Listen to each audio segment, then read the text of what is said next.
Et avec votre esprit. Évangile de Jésus-Christ selon saint Luc. Gloire à toi, Seigneur. Au 6e mois d'Élisabeth, l'ange Gabriel fut envoyé par Dieu dans une ville de Galilée appelée Nazareth, à une jeune fille vierge accordée en mariage à un homme de la maison de David appelé Joseph. Et le nom de la jeune fille était Marie.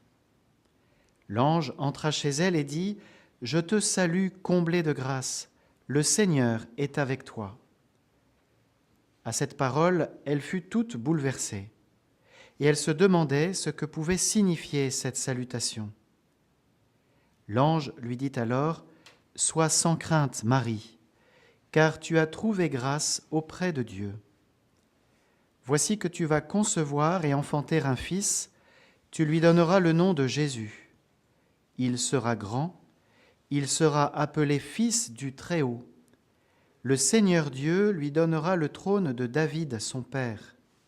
Il régnera pour toujours sur la maison de Jacob, et son règne n'aura pas de fin. » Marie dit à l'ange : « Comment cela va-t-il se faire, puisque je ne connais pas d'homme ? » L'ange lui répondit : « L'Esprit Saint viendra sur toi, et la puissance du Très-Haut te prendra sous son ombre. C'est pourquoi celui qui va naître sera saint. Il sera appelé Fils de Dieu. Or voici que dans sa vieillesse, Élisabeth, ta parente, a conçu elle aussi un fils, et en est à son 6e mois, alors qu'on l'appelait la femme stérile, car rien n'est impossible à Dieu. Marie dit alors : « Voici la servante du Seigneur, que tout m'advienne selon ta parole. » Alors l'ange la quitta. Acclamons la parole de Dieu. Louange à toi, Seigneur Jésus.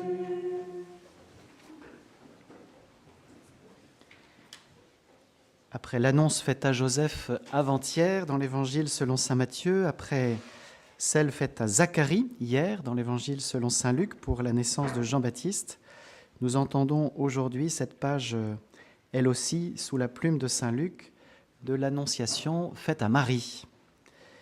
Et nous sentons que le mystère de Noël approche à grands pas.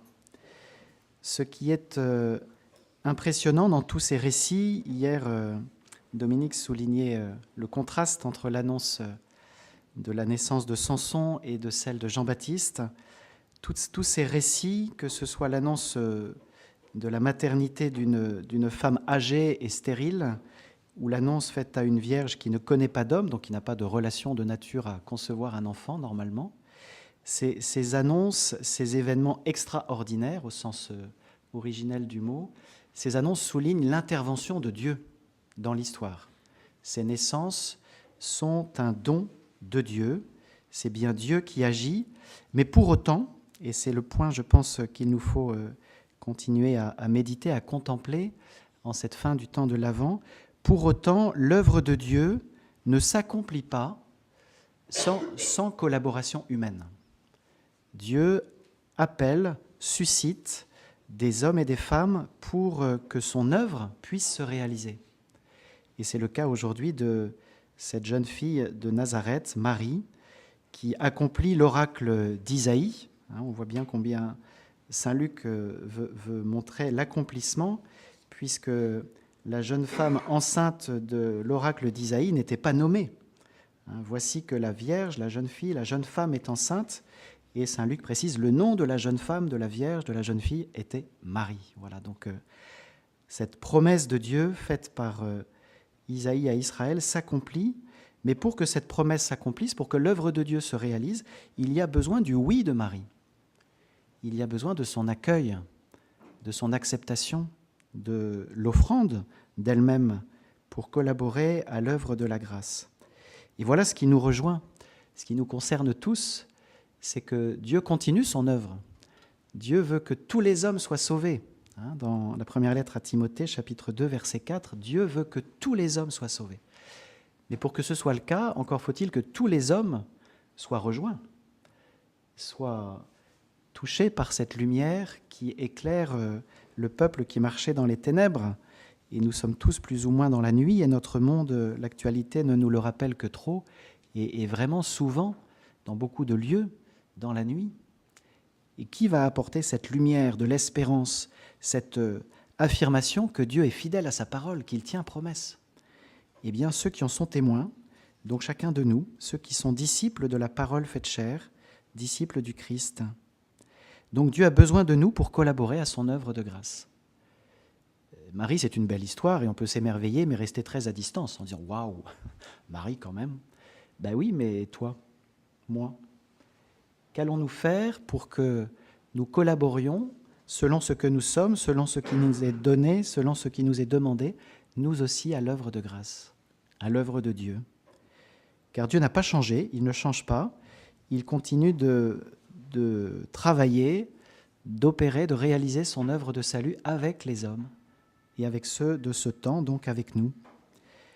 Voilà, demandons peut-être pour cette fête de Noël, eh bien de mieux entendre ce que le Seigneur demande à chacun de nous. Seigneur, que veux-tu que je fasse pour toi? Retournons la question, c'est la question de Jésus à Bartimée, que veux-tu que je fasse pour toi? Peut-être que nous pouvons la poser, nous aussi, au Seigneur.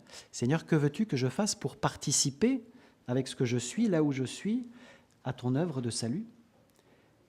Bien sûr, je ne suis pas Marie, je ne suis pas Saint Joseph, mais avec les talents que tu m'as donnés, dans l'époque où tu m'as fait naître, eh bien, qu'attends-tu de moi? Que veux-tu que je fasse avec toi pour apporter un peu plus de lumière dans le monde? Amen.